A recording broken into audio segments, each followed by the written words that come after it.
let's add 1/2 plus 3/5. So I'm going to start with 1/2 and add 3/5. To figure out my sum, it's going to be better to find a common denominator. If I list out the multiples for 2, and if I list out the multiples for 5, I find that the least common multiple is 10. So 2 times 5 is 10. So that means I need to take this 1/2 piece and break it into 5 1/10 pieces.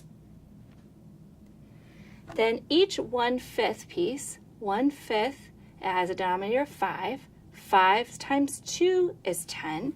So that means I need to break each of these 1/5 pieces into 2/10. So when I add 1/2 plus 3/5, my answer, and it's especially easy to see it when it's compared to the whole, is 1 1/10, or 11/10.